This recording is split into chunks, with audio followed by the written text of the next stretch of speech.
He could weave out endless stories and anecdotes on varied subject. देखिए, anecdote किसे कहते हैं? A short, amusing, or very interesting story about a real incident or person. एक बहुत ही brief story होता है बाकी जो बहुत ही रोमांचक होती है, अम्यूजिंग होती है और बहुत ही रुचिकर होती है। अत्यंत एक संक्षिप्त रोमांच से भरी हुई, मनोरंजन से भरी हुई स्टोरी किसी खास घटना अथवा व्यक्ति को लेकर के, उसे कहते हैं एनेक्डोट। तो बताइए, he could weave out endless stories, कभी न खत्म होने लगा, मतलब अंतहीन कहानी और बहुत ही रोचक एवं रोमांच से भरी हुई कहानी, संक्षिप्त रोमांच एवं मनोरंजन से भरी हुई एवं अंतहीन स्टोरीज जो कि काफी रोमांच से भरी हुई रहती थी उसकी, वो सुना सकता था ऑन वेराइड सब्जेक्ट, मतलब डिफरेंट विषयों पर, विभिन्न प्रकार के विषयों पर वह रोमांच, एक संक्षिप्त रोमांचकारी अंतहीन कहानी वह सुना सकता था। ये उसकी काबिलियत थी, किसकी? उसके कुक की, महेंद्र के कुक की। उसके नाम क्या था? ईश्वरन। मुझे ये लगता है ये तस्वीर शायद ईश्वरन की है, आगे मालूम चल जाएगी इस तस्वीर किसकी है। होगी बिल्कुल, ईश्वरन यही है।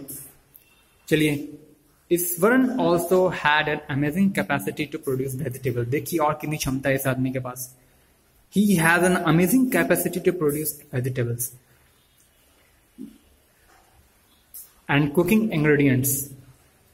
मतलब कुकिंग इंग्रेडिएंट्स को प्रोड्यूस करने की, मतलब खाने बनाने वाले जितनी भी वस्तुएं होती हैं जो खाने बनाने में सहयोगी होती हैं, खाने बनाने में जो काम आती हैं, उन्हें इंग्रेडिएंट्स उसे कहते हैं। खाद्य वस्तुएं को प्रोड्यूस करने की, उनकी उत्पादन में, मतलब खाद्य वस्तुओं की उत्पादन में एवं साग सब्जियों के उत्पादन एवं खाद्य वस्तुओं की उत्पादन में, जैसे कि मसाले, हल्दी, है ना, काली मिर्च, सॉरी वो तो वेजिटेबल्स में आ गए। तो जो मसाले होते हैं, जैसे कुकिंग इंग्रेडिएंट्स के अंतर्गत में वो आते हैं, जैसे कि मसाले, हल्दी आदि, धनिया, है ना, एवरेस्ट, क्या क्या होते हैं मसाले, आप लोग खाद्य वस्तुएं आप लोग सब जानते होंगे बढ़िया से। क्या क्या होते हैं? पचफोरन होते हैं, दाल होते हैं, जीरे होते हैं, जो भी कुकिंग इंग्रेडिएंट्स वगैरह होते हैं उसके उत्पादन और सब्जियों के उत्पादन में भी वो काफी माहिर था। सीमिंगली आउट ऑफ नॉमवेयर, जो कि ऐसा माहिर, ऐसी काबिलियत रखने वाला आदमी कहीं और प्रतीत नहीं होता था कि वहाँ महेंद्र के जहाँ कभी पोस्टिंग उनकी होती थी महेंद्र की, जिस साइट के पास, जिस कंपनी वाले जहाँ भी रूम रेंट देते थे, जहाँ भी उसे रहना पड़ता था, कभी कभार तो साइट के पास ही रहना पड़ता था, बहुत ही ऑड कंडीशन में उसे रहना पड़ता था, किसे? महेंद्र को। तो उस ऑड कंडीशन के आसपास के इलाके में ऐसे बहुत ही मल्टी टैलेंटेड कोई कुक महेंद्र को अकम्पैनिड करने के लिए बिल्कुल भी नहीं था। सीमिंगली आउट ऑफ नॉवेयर, जो कि कहीं नहीं प्रतीत होता था। आप समझ गए? मतलब ईश्वरन के पास एक ऐसा अमेजिंग कैपेसिटी था। कुकिंग इंग्रेडिएंट्स मतलब खाद्य वस्तुओं को एवं सब्जियों को खाद्य वस्तुओं एवं सब्जियों के उत्पादन की उसके पास एक ऐसी अद्भुत क्षमता थी जो कि आसपास कहीं प्रतीत नहीं होती थी। In the middle of a desolate landscape with no shops visible for miles around. कहाँ पर? In the middle of desolate landscape. Desolate मतलब क्या होता है? एक निर्जन भूमि। डेसोलेट लैंडस्केप मतलब एक निर्जन स्थल जहाँ पे कोई दूर दूर तक आसपास आपको आबादी नहीं मिलेगी। उस स्थान पर with no shops visible for miles around, दूर दूर तक और चारों ओर कोई भी दुकान दिखाई पड़ने वाला नहीं था।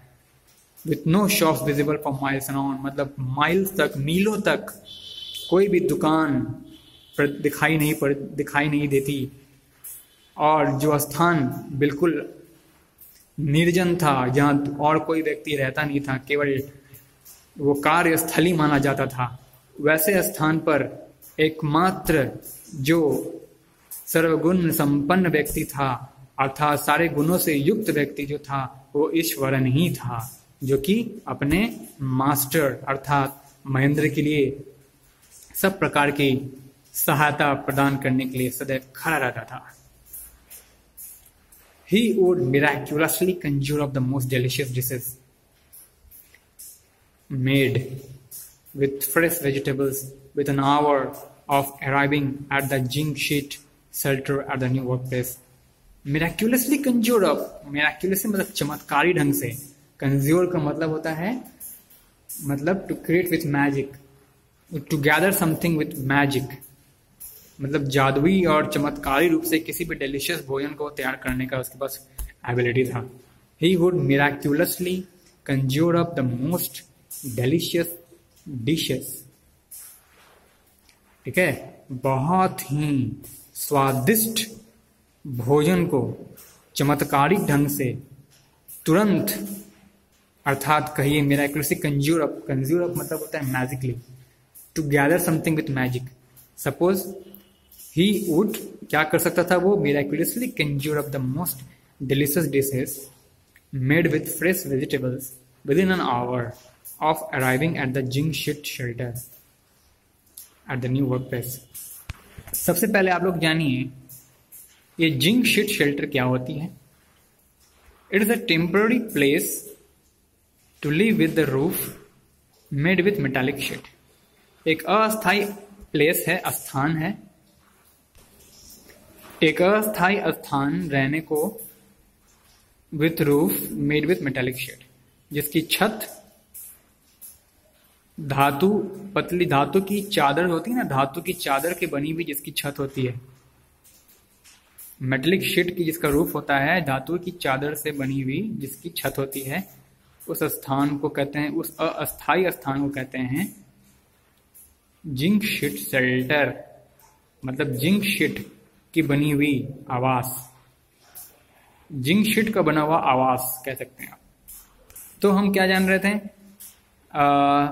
कहाँ थे, miraculously conjure the most delicious dish made with fresh vegetable within an hour, मतलब 1 घंटे में zinc sheet shelter at new work place. वो अपने मास्टर, उसके मास्टर के अपने नए वर्क प्लेस में जो अस्थायी रूप से मिला हुआ स्थान था, जो कौन सा था, वो जिंक शीट शेल्टर था। जब उनके अराइविंग में, मतलब महेंद्र के अपने जिंक शीट शेल्टर में पहुंचने के तकरीबन 1 घंटा के अंतर्गत ही बिल्कुल जादुई एवं चमत्कारिक तरीके से बहुत ही स्वादिष्ट भोजन, ताजे ताजे सब्जियों का अत्यंत स्वादिष्ट भोजन चमत्कारिक रूप से तकरीबन अपने मास्टर के 1 घंटे तक में पहुंचने पर ही वो तैयार कर लेता था। ये उसकी काबिलियत थी ईश्वरन की, ठीक है। ये आगे बढ़ते हैं। Mahendra would be up early in the morning, would be up early in the morning and leave for work after breakfast, carrying some prepared food with him. Mahendra early in the morning, सुबह के सुबह उठ जाता था महेंद्र अपने ड्यूटी की ओर प्रस्थान करने के लिए, and live for work after breakfast, यानी कि भोजन करने, नाश्ता करने के बाद अपने कार्यस्थल की ओर निकल जाता था।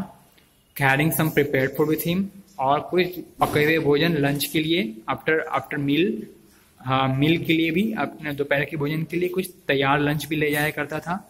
Meanwhile Eswaran would tidy up the shed, wash the cloth, और उस दौरान जब महेंद्र घर से अपने ड्यूटी की ओर प्रस्थान करते थे और ड्यूटी से लौटकर घर आने वक्त, घर से प्रस्थान करते वक्त और वापस रिटर्न होते वक्त इन दोनों के बीच का जो काल था, जो समय था, उस दौरान ईश्वरन क्या करता था? Ishwaran would tidy up the shed, wash the clothes and have a leisurely bath, pouring several buckets of water over his head, muttering a prayer all the while.